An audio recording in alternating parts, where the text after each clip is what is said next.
Breaking చూస్తున్నాం. MLA Pinnelli AP హైకోర్టులో మరో ముందస్తు బెయిల్ పిటిషన్ దాఖలు చేశారు. పిన్నెల్లి బెయిల్ పిటిషన్ పై ఇవాళ న్యాయస్థానం విచారించనుంది. పోలింగ్ రోజు, పోలింగ్ తర్వాత జరిగిన ఘటనల్లో పిన్నెల్లిపై 3 కేసులు నమోదయ్యాయి. ఈవీఎం ధ్వంసం కేసులో ఇప్పటికే పిన్నెల్లికి ముందస్తు బెయిల్ ఇచ్చింది కోర్టు. ఇక ఈ కేసులో ముందస్తు బెయిల్ కోసం నిన్న పిన్నెల్లి హౌస్ మోషన్ పిటిషన్ దాఖలు చేశారు.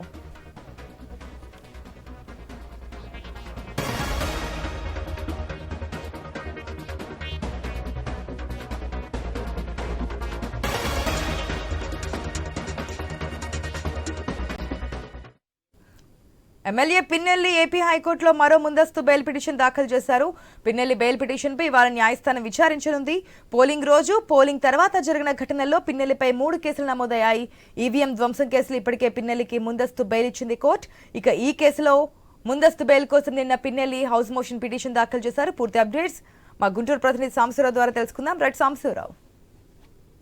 మొత్తంగా చూసుకోవచ్చు, పిన్నెల్లి రామకృష్ణారెడ్డి మళ్ళీ హౌస్ మోషన్ పిటిషన్ దాఖలు చేశారు. ఇప్పటికే పిన్నెల్లి రామకృష్ణారెడ్డికి సంబంధించి ఆ ఈవీఎం ధ్వంసం కావచ్చు, అదేవిధంగా 10 సెక్షన్ల కింద కేసు నమోదు చేసిన విషయం తెలిసిందే. ఈ నేపథ్యంలో పిన్నెల్లి రామకృష్ణారెడ్డి 2 రోజుల పాటు పోలీసులకి ఎక్కడ కూడా దొరకకుండా బయట తిరిగినటువంటి పరిస్థితి. ఈ నేపథ్యంలోనే హైకోర్టులో పిటిషన్ వేసి అతను ముందస్తు బెయిల్ తీసుకున్నారు. అయితే బెయిల్ కూడా ఆ షరతులతో కూడినటువంటి బెయిల్ ఇవ్వడం జరిగింది. ఎక్కడ అతను బయటికి రాకూడదు, అదేవిధంగా ప్రాంతాన్ని వదిలి బయటికి వెళ్ళకూడదు, అండ్ ఎన్నికల కౌంటింగ్ టైంలో అక్కడ అతను ఉండకూడదు, ఆ ప్రాంతానికి పూర్తిగా కూడా దూరంగా ఉండాలని చెప్పేసి కూడా పిన్నెల్లి రామకృష్ణారెడ్డి ఆ పిటిషన్ దాఖలు చేసినటువంటి పరిస్థితి. ఆ రకంగానే కోర్టు కూడా బెయిల్ ఇచ్చారు.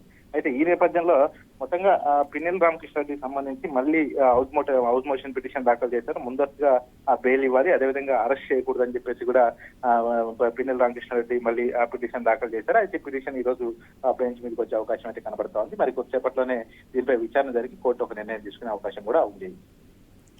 Right Sambasivarao, thanks for the update.